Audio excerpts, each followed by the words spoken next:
Esencia de la eternidad. Capítulo 1. Ideales de cambio.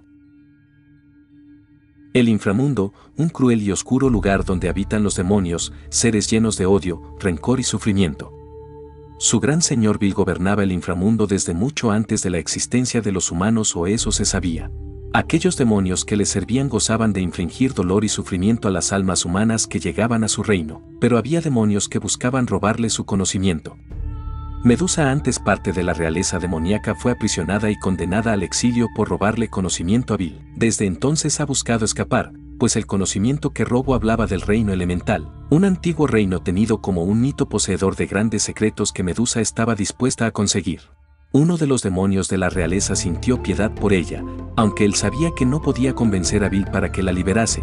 Decidió actuar por su cuenta y liberarla sin que nadie se entere.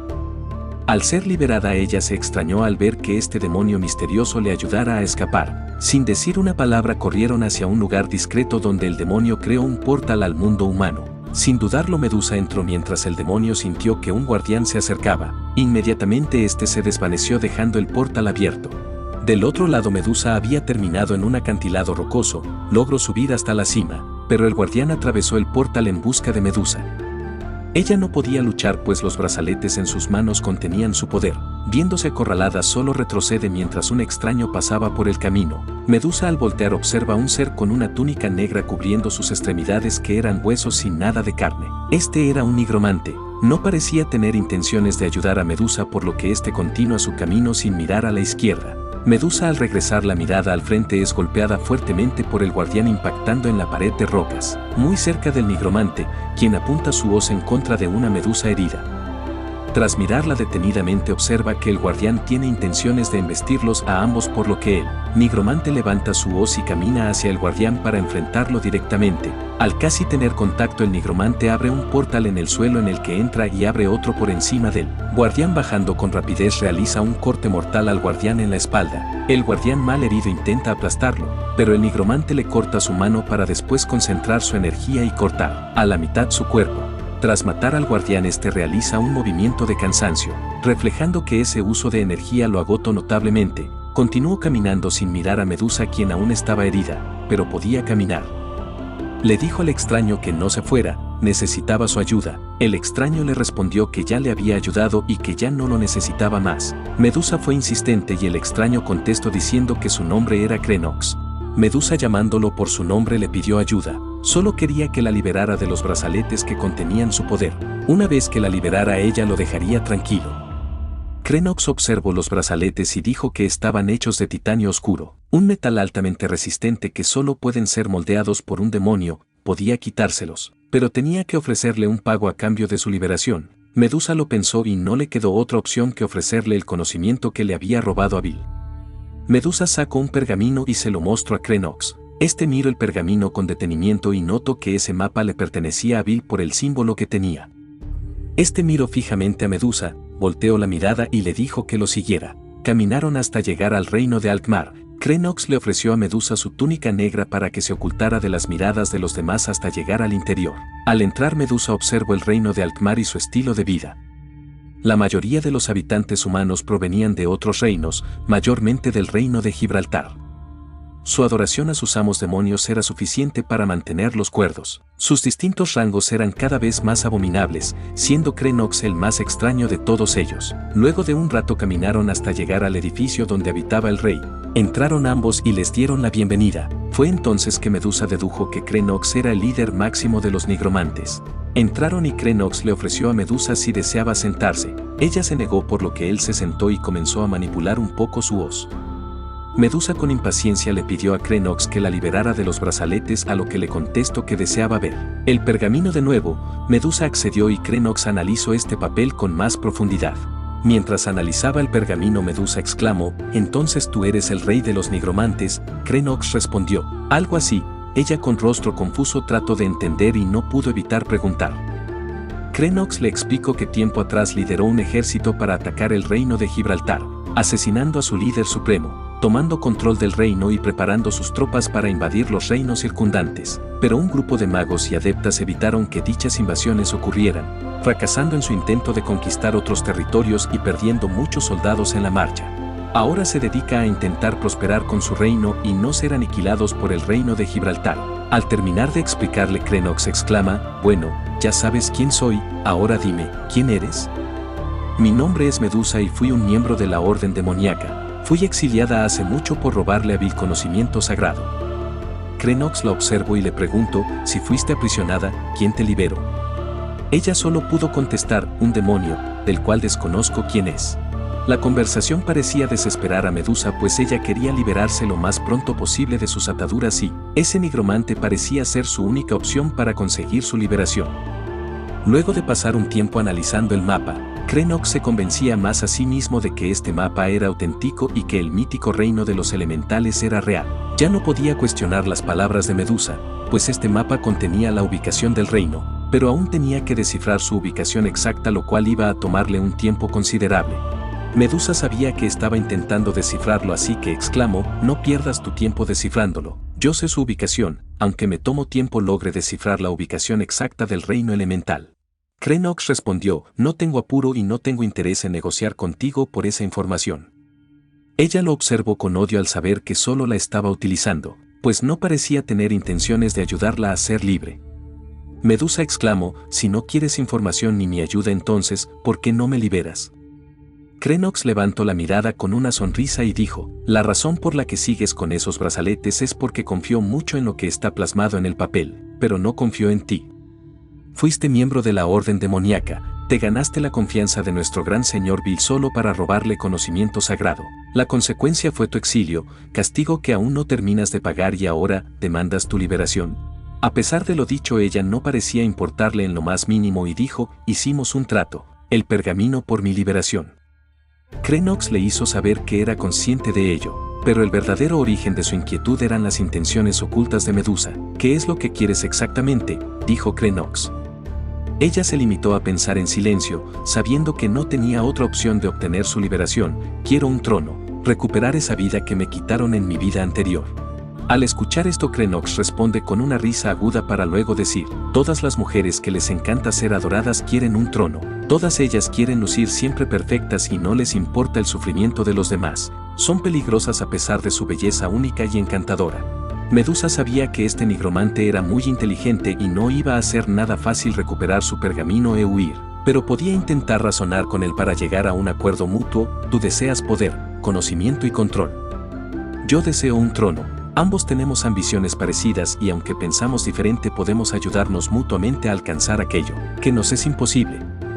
Crenox lo pensó por un momento y respondió: no estaré dispuesto a darte mi trono por el conocimiento que necesito. Medusa exclamó: no necesito tu trono. Deseo que me ayudes a forjar un reino y un ejército poderoso que podamos utilizar para destruir el reino elemental. Crenox le mencionó que forjar un reino y un ejército poderoso eran objetivos difíciles de lograr y requerían de un tiempo considerable. No podían lograrlo con tan pocos recursos, a lo que Medusa respondió: el pergamino que está en tu poder no es lo único que le robe al gran señor. También logré robarle un pergamino de invocación. Crenox, con la intriga invadiéndolo, no puede evitar preguntar: ¿y a quién invoca? Medusa responde: al gran señor Vil. Ella menciona de manera breve que ese pergamino explica la forma correcta de invocar a Vil y pedir lo que sea. El pago por una petición a Vil era desconocido, pero Crenox estaba dispuesto a entregar lo que sea por poder. Motivado, Crenox le responde: es una oferta justa, así que la aceptaré. Sin embargo, me aseguraré de que no existan traiciones entre ambos. Debemos realizar un trato sagrado. Un trato sagrado entre demonios es irrompible. Si la contraparte tiene intención de romperlo, recibirá un castigo ejecutado personalmente por Vil. Medusa acepta el trato y se dan la mano prometiéndose lealtad. Al finalizar el apretón de manos, Crenox exige ver el pergamino de invocación, comenzando así su misión de construir un reino y obtener el conocimiento de los elementales.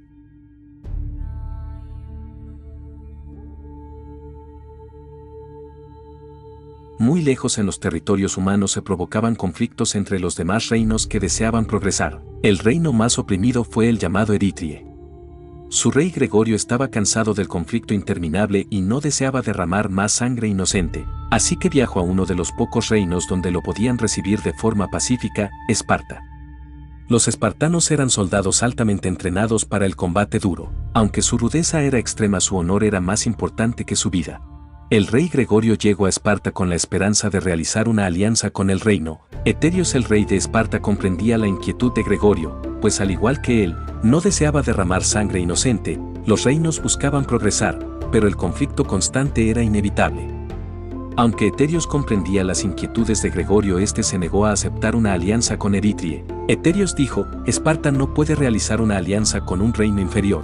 Si los reinos circundantes se enteran de nuestras acciones, podríamos desatar una guerra aún peor. Es mejor no darle al enemigo razones para entrar en conflicto. Gregorio respondió: Eritrie no es un reino inferior a Esparta, cada cultura tiene lo suyo. El rey de Eritrie no iba a permitir tal ofensa. Eterios respondió: si de verdad confían estar a nuestra altura, entonces deberíamos comprobarlo. Gregorio, disgustado de la propuesta, se niega de inmediato diciendo: no lo puedo permitir.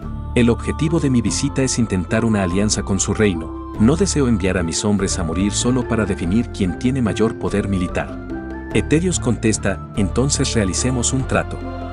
Si tus hombres logran derrotar en una batalla amistosa a mis soldados, entonces Esparta aceptará una alianza con Eritria.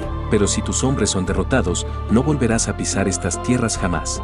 El rey Gregorio lo pensó por un momento mientras observaba su entorno y sin más dudas dijo: mis fuerzas se enfrentarán en un combate amistoso con los espartanos.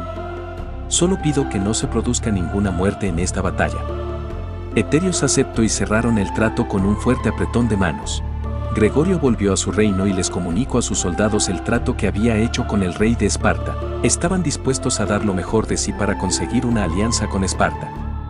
La batalla iba a ocurrir en 4 días y los comandantes debían colocar al frente a sus mejores soldados. Mientras el rey Gregorio y sus soldados esperaban el día del encuentro, se reunieron para discutir sobre el gran nivel de combate que tenían los espartanos. Estaba claro que los soldados de Eritria no eran tan disciplinados y habilidosos como los espartanos, pero sus habilidades con la espada podían ser eficaces. El rey Gregorio era un experimentado espadachín que fácilmente podía enfrentarse a un espartano y derrotarlo, pero Eterios prohibió que los comandantes participaran en la batalla junto a sus soldados, pues esta batalla era para probar la eficacia de los soldados en ambos reinos.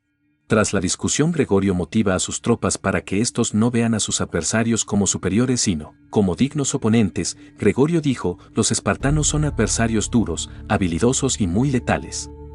Pero los espadachines de Eritria tenemos nuestra fortaleza en nuestra espada y en nuestro número. Abrumar al enemigo será la clave para esta batalla y confío mucho en que así será. Con mucha motivación, sus soldados levantan sus espadas y alzan la voz para honrar las sabias palabras de su rey. Al día siguiente, los soldados y Gregorio llegan al punto de encuentro para la batalla. A lo lejos pueden notar la presencia de los espartanos formados y preparados. El rey Eterios avanza al centro del campo junto con su escolta para intercambiar palabras con Gregorio. Al estar frente a frente, Eterios dice: antes de empezar la batalla debemos dejar en claro que nuestros soldados no lucharán a muerte. Mis guerreros intentarán sacar de combate a los tuyos y tus guerreros también. Confío en que estarán a la altura. Al finalizar, Gregorio y Eterios se dan la mano para luego regresar a sus posiciones y observar la batalla. Los espartanos contaban con una fuerza de 10 hombres, mientras que las fuerzas de Gregorio contaban con 20 hombres. Los espartanos comenzaron avanzando lentamente hacia los espadachines, que aún se negaban a romper su formación. Luego de avanzar la mitad del campo, se detienen y esperan la respuesta de los espadachines, de los cuales la primera fila avanza mientras que la segunda lo hace un poco tarde. Al casi alcanzar a los espartanos, la primera fila de los espadachines golpea sus espadas contra la formación de lanzas de los espartanos, sacándolos de posición, momento en el que los espadachines de la primera fila se arrodillan y les ayudan a los de la segunda fila a impulsarse y atravesar el muro de escudos, iniciando así un choque múltiple de espadas contra los escudos de los espartanos. Los espadachines logran sacar de combate a varios espartanos, pero ellos lograron sacar de combate a todos los espadachines. Heridos, salen del campo de batalla para que después la siguiente oleada de espadachines avance realizando un despliegue distinto al anterior, mientras los espartanos contaban con solo 6 hombres dispuestos a dar una mejor pelea que antes. Arrojan sus lanzas contra los espadachines, separándolos y cargando contra ellos. Los espadachines avanzaron juntos y se enfrentaron a la embestida de los espartanos, quienes se protegían unos a otros. Sin embargo, los espadachines cargaban con fuerza contra ellos, sacándolos de equilibrio y dándole la oportunidad a otro espadachín de que acertara un golpe. Al final, 9 espartanos fueron sacados de combate y los espadachines no lograron derrotarlos. El rey Gregorio tuvo que aceptar su amarga derrota, pero el rey Eterio se acercó al campo para intercambiar de nuevo palabras con Gregorio y decirle: admiro mucho el valor de tus soldados, me equivoqué, Eritria no es un reino inferior a Esparta. Son oponentes dignos a nuestra fuerza y hoy se ganaron nuestro respeto. Nuestros guerreros ya demostraron su eficiencia en combate, es hora de que los comandantes demuestren la suya. Eterios desafía a Gregorio a un combate. Sin dudarlo, Gregorio acepta el desafío sacando su espada y colocándose en posición. Eterios levantó su escudo y avanzó rápidamente para atacar a Gregorio. Este esquivó el ataque para luego golpear su lanza y contraatacar. Su lucha fue brutal y rápida. Finalmente Gregorio logró desarmar a Eterios, quien indefenso aceptó su derrota. Se dieron la mano creando así la alianza entre ambos reinos. Eterios dijo: a partir de hoy Esparta tendrá una alianza con Eritria y también hoy tendrá nuestro respeto y admiración por su valor. Al finalizar estas palabras, Gregorio le agradece y se da la vuelta para volver con sus soldados a Eritria. Al llegar y escuchar la noticia, su pueblo inicia una celebración en honor a su rey Gregorio, que cumplió su objetivo de lograr una alianza con Esparta. Pero el rey Gregorio no tenía tiempo para celebraciones, pues aún quedaba mucho por hacer. Su objetivo de unificar a todos los reinos estaba lejos de completarse. La alianza con Esparta era apenas el inicio, pero estaba dispuesto a continuar sin dilaciones y sin miedo.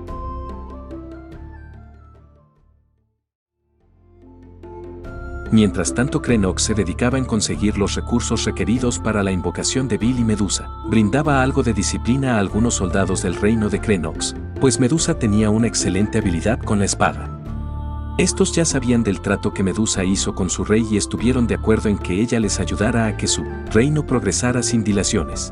El ritual de invocación a Bil era complicado para Crenox, pues sus requisitos eran altos y aunque estos no requerían de sacrificios de ningún tipo, aún así eran extraños para los nigromantes, pues estos siempre habían invocado a demonios de la realeza con sacrificios u ofrecimientos de almas puras por favores. Los requerimientos para la invocación de Bil era juntar numerosos objetos de oro, piedras preciosas y colocar todo en un círculo de fuego. La invocación de Bil iniciaba al prenderle fuego a todos estos objetos dentro del círculo. Si llegaban a consumirse por completo, entonces se cerraría el portal finalizando la invocación. Crenox debía asegurarse de tener objetos y tiempo suficiente para realizar su petición a Bil. Una vez conseguidos los objetos y reunidos en un círculo, Crenox se dispone a iniciar la invocación. Sin la presencia de Medusa, prende fuego a todo el oro y las piedras preciosas. Mientras se consumían, un portal se abre debajo de todo ese fuego incandescente. Crenox logró apreciar cómo Bil salía del portal y se paraba encima de todo el fuego que continuaba consumiendo los objetos. Sin dudarlo, Crenox dice: Gran señor, quiero realizar una petición.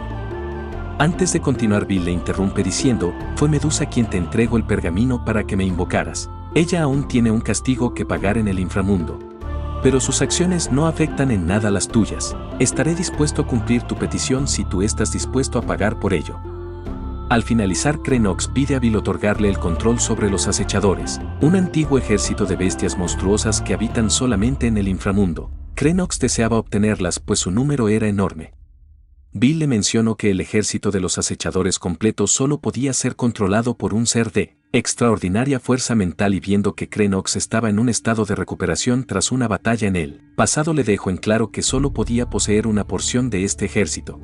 Crenox aceptó y le entregó el control de sus esbirros con la condición de que en algún momento él debería cumplir servicio en el inframundo. Momentos después, el portal comenzó a apagarse, pues los objetos se estaban consumiendo por completo.